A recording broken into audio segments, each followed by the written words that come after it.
Darbhanga AIIMS को लेकर आधे दर्जन सांसद।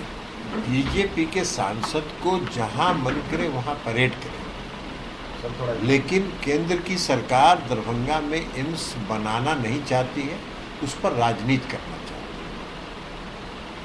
दरभंगा एम्स के लिए जो राज्य सरकार ने जमीन चिन्हित किया है और माननीय मुख्यमंत्री जी ने स्वयं पत्रकारों को कहा है कि जाके जमीन चल के देखिए, जो जमीन चिन्हित किया है राज्य सरकार ने, वह जमीन 6 लेन पर किनारे है। उस एम्स तक जाने के लिए राज्य सरकार ने 4 लेन सड़क बनाने का निर्णय किया है। उस जमीन की मिट्टी भराई के लिए राज्य सरकार ने 300 करोड़ रुपया स्वीकृत किया है। उसके अतिरिक्त दरभंगा मेडिकल कॉलेज जो वर्तमान में है, उसको भी अपग्रेड करके उसके लिए हजारों करोड़ रुपया राज्य सरकार ने स्वीकृत किया है। तो राज्य सरकार तो चाहती है कि दरभंगा में एम्स भी बन जाए। राज्य सरकार चाहती है कि दरभंगा में दूसरा अस्पताल, जो दरभंगा मेडिकल कॉलेज है, वो भी एक विकसित अस्पताल के रूप में, सुपर स्पेशलिस्ट अस्पताल के रूप में विकसित करें। अब ये जो भारतीय जनता पार्टी के नेतृत्व वाली जो जुमलेबाज सरकार है, उसको काम करना नहीं है। वो दरभंगा में एम्स बनाना नहीं चाहती है। दरभंगा में एम्स का सिलेक्शन किसका है? दरभंगा में एम्स बने, यह भी माननीय मुख्यमंत्री जी का सिलेक्शन है। मुख्यमंत्री जी की इच्छा थी कि पटना में एक पुराना मेडिकल कॉलेज था, सबसे पुराना मेडिकल कॉलेज, तो पटना में एक एम्स बन गया, और पटना के बाद बिहार में जो सबसे पुराना मेडिकल कॉलेज था दरभंगा, वहाँ दरभंगा शहर में एक एम्स बनना चाहिए। और ये राज्य सरकार की अनुशंसा पर केंद्र सरकार ने स्वीकृत किया। राज्य सरकार ने जमीन चिन्हित कर दिया, उस पर 300 करोड़ रुपया मिट्टी भराई के लिए स्वीकृत कर दिया। अब उनको राजनीति करना है, एम्स नहीं बनाना है, राजनीति करना है, तो वो राजनीति करते रहें। लेकिन राज्य सरकार दरभंगा मेडिकल कॉलेज को वो एम्स बनाए नहीं बनाए, राज्य सरकार ने दरभंगा मेडिकल कॉलेज को सुपर स्पेशलिस्ट अस्पताल के रूप में हजारों करोड़ रुपया खर्च करके उसको विकसित करने का निर्णय ले लिया।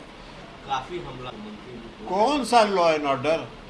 अभी आप मेरे सामने खड़े हैं, आप मेरी हत्या कर दीजिए या हम आपकी हत्या कर दें, ये कौन लॉ एंड ऑर्डर की समस्या है? वही लॉ एंड ऑर्डर में किसी की हत्या हुई है, और कोई अगर हत्या हुई है तो हत्यारा पकड़ा जाएगा, ये कानून का काम है। लॉ एंड ऑर्डर तो खराब है मणिपुर में।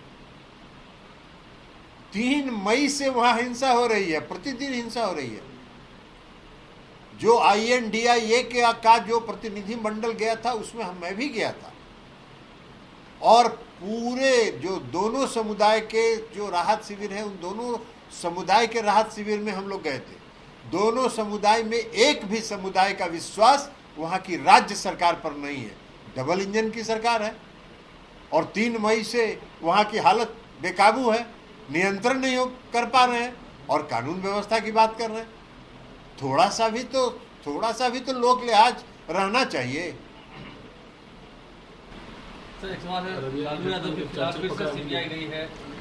सीबीआई गई है, सुप्रीम कोर्ट देखेगी, ये मामला सर्वोच्च न्यायालय का है, सर्वोच्च न्यायालय देखेगी कि सीबीआई गई है। सीबीआई का तो काम ही वही है, तंग करना, तबाह करना। तो केंद्र सरकार तो अपने पालतू तोतों का इस्तेमाल इन सब कामों के लिए करती रहती है, उसी में एक काम ये भी है। सृजन के जांच में भी तेजी आ गई है, बहुत अच्छी बात है, तेजी आनी चाहिए। तो अमित शाह ने आपको तंज कसते हुए लोकसभा में कहा था कि आप लोग जो षड्यंत्र रच रहे हैं, जनता खूब समझ रही है। उनका षड्यंत्र जनता समझ रही है। वो तो जनता को जो वादा करता है आदमी, आप जरा बता दीजिए, जनता को किया गया वादा आप पूरा नहीं करिए, और चुनाव के बाद कह दीजिए कि वो जुमला था। वही बिहार के मुख्यमंत्री नीतीश कुमार जी भी हैं। 2015 में उन्होंने 7 निश्चय का वादा किया, और 7 निश्चय में कौन निश्चय है जो नहीं पूरा हुआ? 7 निश्चय उन्होंने पूरा किया। 2020 में 7 निश्चय 2 की घोषणा उन्होंने की, और 7 निश्चय 2 पर आज काम हो रहा है। और वो क्या क्या क्या काम किए हैं 2014 में 2 करोड़ लोगों को प्रति वर्ष रोजगार देंगे। पूरे विदेश से काला धन वापस लाएंगे। हर गरीब के खाता में 15 से 20 लाख रुपया देंगे। और बाद में गृह मंत्री जी ने कहा कि चुनाव में ये सब जुमला कहा जाता। तो जिस सरकार के वरीय नेताओं के गृह मंत्री तो नंबर 2 माने जाते हैं ना भाई, तो जो नंबर 2 की सोच ये है कि जनता को चुनाव में जो वादा करते हैं उसको आप जुमला करते हैं और दूसरे पर सवाल उठाते हैं। नीतीश कुमार जी ने जो भी वादा किया है आज तक बिहार की जनता को जो भी वादा उन्होंने किया है उसको 100% सरजमीन पर उतार दिया।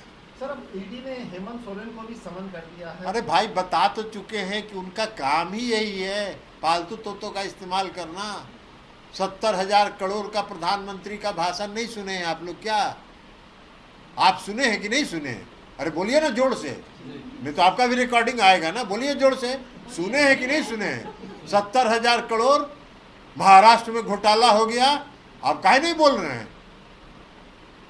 प्रधानमंत्री जी ने एक ऐसे वॉशिंग मशीन का आविष्कार किया है जिस वॉशिंग मशीन में काला से काला आदमी भी घुसेगा और 1 मिनट के अंदर सफेद होकर निकलेगा। तो महाराष्ट्र में उसी वॉशिंग मशीन का इस्तेमाल किया उन्होंने। हम तो आदरणीय प्रधानमंत्री जी से आपके माध्यम से आग्रह करेंगे कि इस वॉशिंग मशीन का जो आविष्कार आपने किया है इसका मार्केटिंग पूरा दुनिया में करिए, बहुत बिकेगा।